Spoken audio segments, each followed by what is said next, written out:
कार्यक्रम में vision India, new India के कार्यक्रम में आप लोग हमसे मिलने आए। मुझे मौका मिला है आपसे मिलने का। आज हैदराबाद में एआई को लेकर के हम लोगों ने एक्सपर्ट्स के साथ चर्चा की। मैं एक्सपर्ट्स का धन्यवाद देता हूं और जो डेलीगेट्स आए थे इसके अंदर, उन सभी का मैं बहुत बहुत धन्यवाद और आभार प्रकट करता हूं। जो बात एक्सपर्ट्स की और डेलीगेट्स की आई, उन बातों को सोच के समझ करके हम लोग एआई टेक्नोलॉजी को कैसे और बेहतर इस्तेमाल करें, फार्मर्स के लिए, हमारे इंफ्रास्ट्रक्चर के लिए, जो हमारे शहर बड़े होते जा रहे हैं, अर्बनाइजेशन, उसमें कैसे और बेहतर इस्तेमाल करें, लोगों को सुविधा मिले। हेल्थ सेक्टर में बहुत यूज हो सकता है। जॉब्स अपॉर्चुनिटीज नई तरीके से बनेंगी तो नई तरीके से हमें पढ़ाई के और कोर्सेज और पढ़ाई को कैसे हम आगे बढ़ाएं, उन सभी चीजों पर बहुत महत्वपूर्ण सुझाव आए हैं। शहर का सॉलिड वेस्ट मैनेजमेंट कैसे ठीक हो, ट्रैफिक सिस्टम कैसे बेहतर हो, हमारा इलेक्ट्रिसिटी को कैसे बेहतर किया जाए, वाटर मैनेजमेंट कैसे हो, एयर क्वालिटी को कैसे बेहतर करें, आपके रिवर्स को लेकर के बहुत सारे इश्यूज हैं, वेस्ट वाटर ट्रीटमेंट है, उन इश्यूज को कैसे रिजॉल्व करें। तो बहुत सारे सुझाव आए हैं। पुलिसिंग को लेकर के सुझाव हैं, क्योंकि क्राइम को कंट्रोल करना, क्राइम प्रेडिक्ट करना और उससे लोगों को बचाना और समय पे उनकी मदद करना, ये बहुत चैलेंज है। इसी तरह स्वास्थ्य को लेकर के हेल्थ सेक्टर में भी बहुत सारे चैलेंजेस हैं। मैं समझता हूं एआई टेक्नोलॉजी और एक्सपर्ट्स लोग मिलकर के और सरकारें मिलकर के लोगों को और सुविधा और मदद कर सकते हैं। हम तो एक ही बात कह सकते हैं, जिससे हो सबकी भलाई, जिससे हो सबकी भलाई, वही है सच्चा एआई।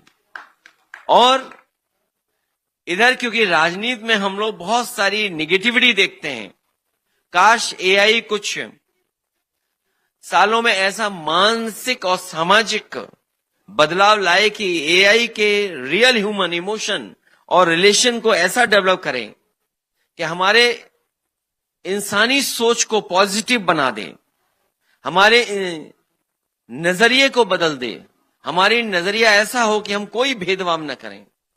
एआई कुछ वर्षों में एक ऐसा डेवलप हो कि हमारी सोच पॉजिटिव हो जाए, हमारे नजरिए में कोई भेदभाव न हो, किसी तरह का जाति का, धर्म का भेदभाव न हो, हम किसी का शोषण न कर सकें, हम किसी पीड़ित को दुखी न कर सकें, हम किसी को अपमानित न कर सकें।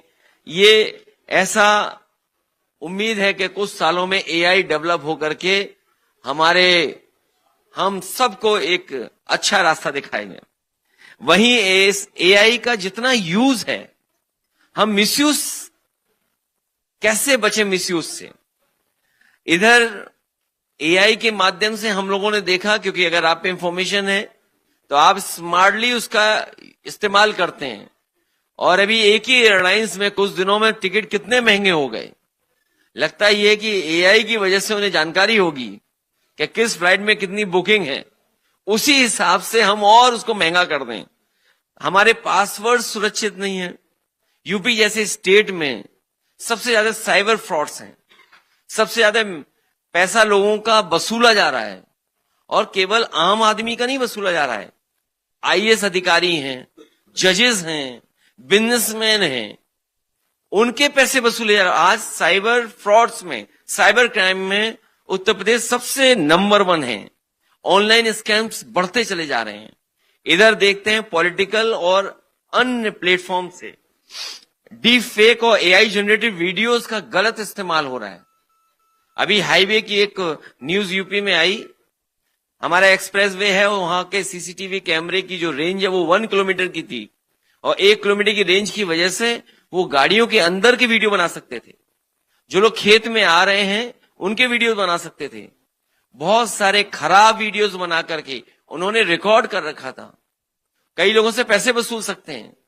तो ये तमाम चीजें वही हमें सुविधा मिलती है, ट्रैफिक मैनेजमेंट में है और तमाम इश्यूज हैं जिनको लेकर के हमारी चर्चा हुई। हमें उम्मीद है कि जब समाजवादी सरकार उत्तर प्रदेश में होगी, हम लोग एआई का बेहतर इस्तेमाल कर करके लोगों को लाभ पहुंचाने का काम करेंगे। मैं धन्यवाद देता हूं अपने प्रेस के साथियों का कि जो हम लोगों की बात सुनने आए। मैं आपका बहुत बहुत आभारी हूं।